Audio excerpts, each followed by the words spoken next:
오늘 기업, 오늘 사람. 증시가 개장하기 전에 알찬 정보 미리 알아보는 시간입니다. 김대호 박사님과 함께하겠습니다. 박사님 안녕하세요. 네, 반갑습니다.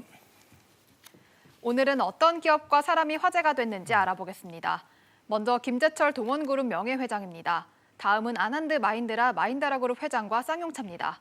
그리고 노태문 삼성전자 무선사업부장, 마지막으로 누바 아페안 모더나 CEO가 오늘의 기업과 사람으로 선정됐습니다.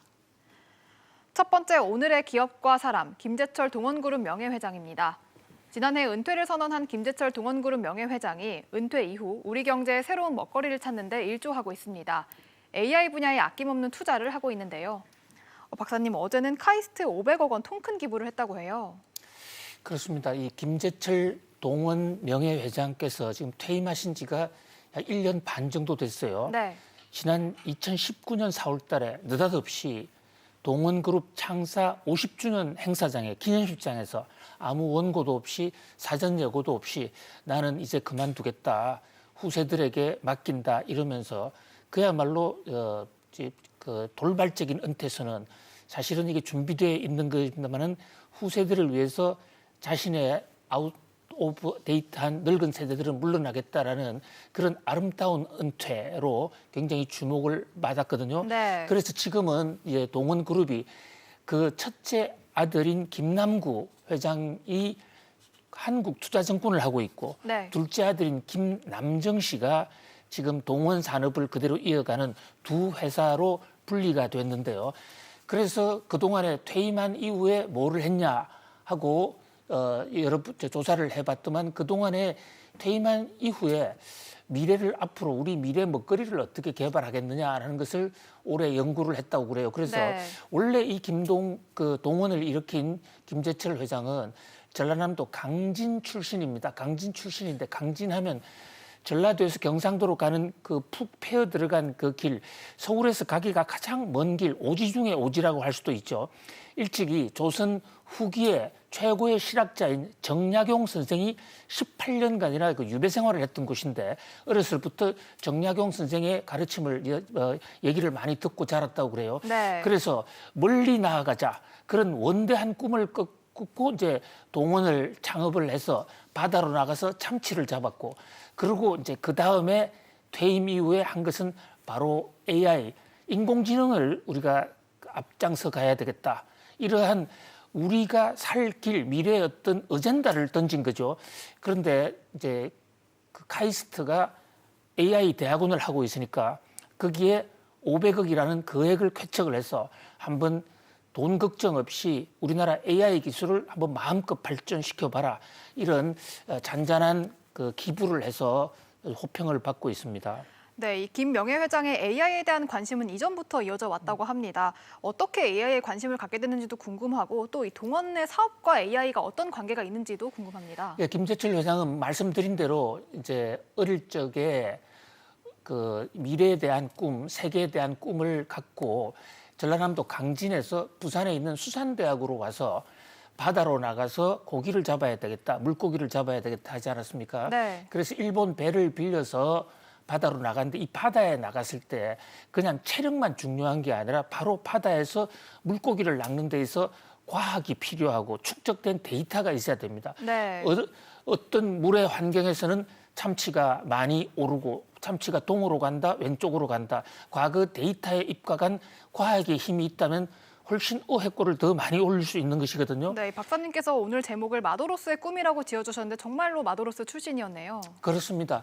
그러니까 1969년에 동원산업을 창립하기 이전에는 진하모라는 우리나라 최초의 원양 어선을 탔죠.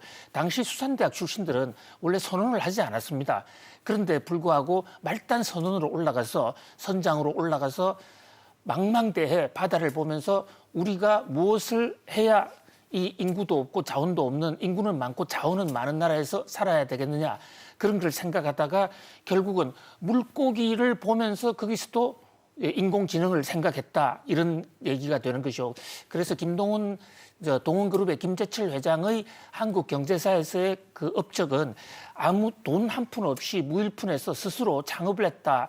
그래서 나라의 가난을 해결하는 데 일조했다. 그런 측면도 있지만 보다 더 크게는 이 우리나라의 미래의 어젠다를 선각자로서 선구자로서 잘 설정해서 후세들에게 큰 도움을 주고 있다 이런 대목이 아닌가 싶은 그런 생각을 해봅니다. 네, 다음 오늘의 기업과 사람, 아난드 마힌드라 그룹 회장과 쌍용차입니다. 쌍용차가 부도 위기에 처한 가운데 대주주 마힌드라 그룹이 대출금 약 600억 원을 대신 갚겠다고 했습니다.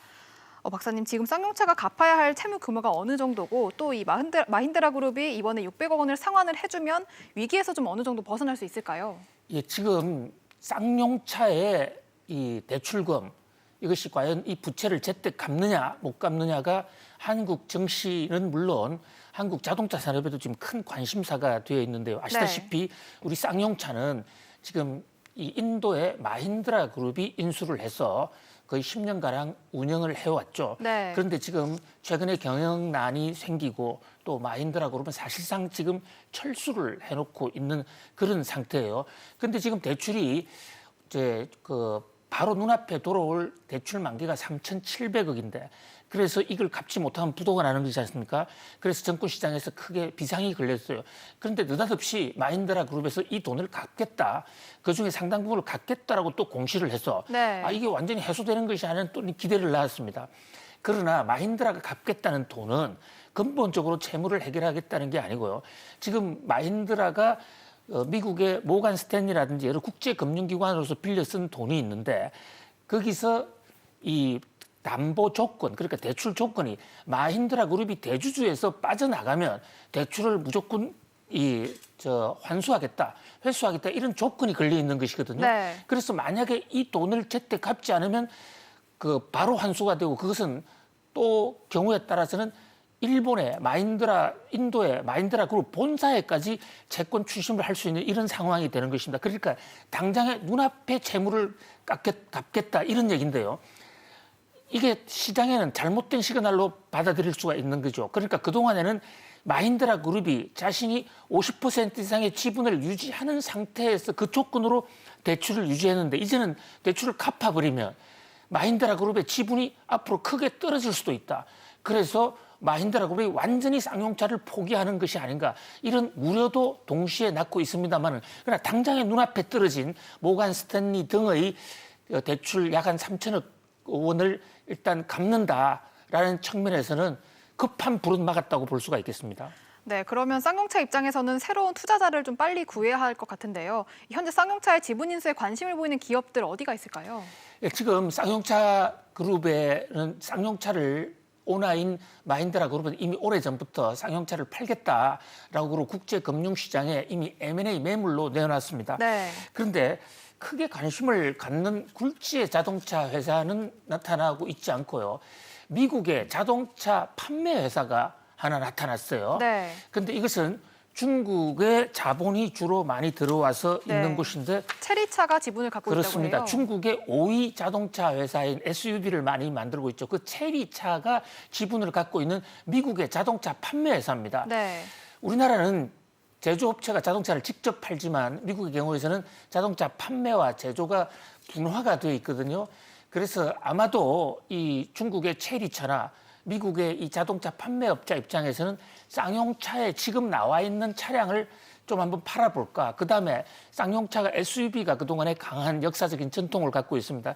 그래서 체리차에서 좀 기술을 응용할 게 있느냐 이래서 인수 협상을 해왔는데 문제는 이 마힌드라의 고국인 인도에서 이 허락을 안 해주고 있는 거예요. 네, 이유가 뭘까요? 그것은 지금 현재 쌍용차가 그동안에 경영 적자가 누적이 됐기 때문에 이것을 팔려면 감자를 해야 됩니다. 네. 그래서 자본금을 줄여서 주당 가치 액면 금액을 떨어뜨릴 때에 사겠다라는 것이 지금 이 매수 희망자인 중국 체리차나 미국 자회사라고 볼 수 있는 판매 회사의 요구인데 인도 중앙은행 입장에서는 해외 투자하는 회사가 그렇게 감자를 해서 자산 가치를 떨어뜨리는 것은 이번 판매는 좀 도움이 될 줄가 모르겠지만 다음 판매 다른 업체에 악영향을 줄 수 있다.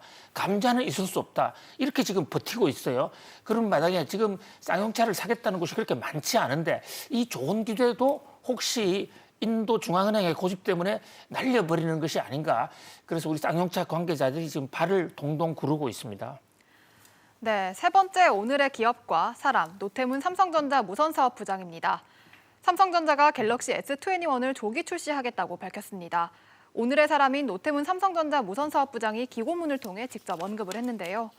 박사님, 노태문 사장이 내년 1월에 새로운 소식과 함께 찾아오겠다 이러면서 조기 출시를 공식화했습니다. 그동안 이 삼성은 갤럭시 S 시리즈를 2월쯤에 공개를 했는데 한 달가량 앞당긴 거죠?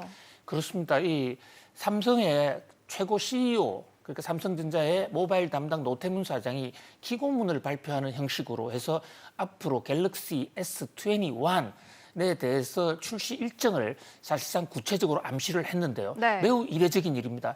그리고 삼성전자의 이 봄 초기 상품은 2월 말에 나오고 3월 달에 인수되는 봄 소식과 함께 오는 것이 삼성전자 갤럭시의 오랜 전통이었는데 네. 이것을 무려 2달 정도 앞당기겠다. 그러니까 지금 올해가 보름밖에 안 남았으니까 내년 초에 바로 앞으로 보름 후에 내놓을 수 있다. 네. 이렇게 강력한 메시지를 던진 거예요. 세계 반도체 업계가 상당히 깜짝 놀라고 이 휴대폰 이 매니어들은 삼성전자가 왜 이럴까? 라는데 상당히 지금 기출을 주목하고 있습니다. 네, 요즘 아이폰 12가 좀 인기를 끌고 있는데 이를 좀 견제하기 위한 수단일까요?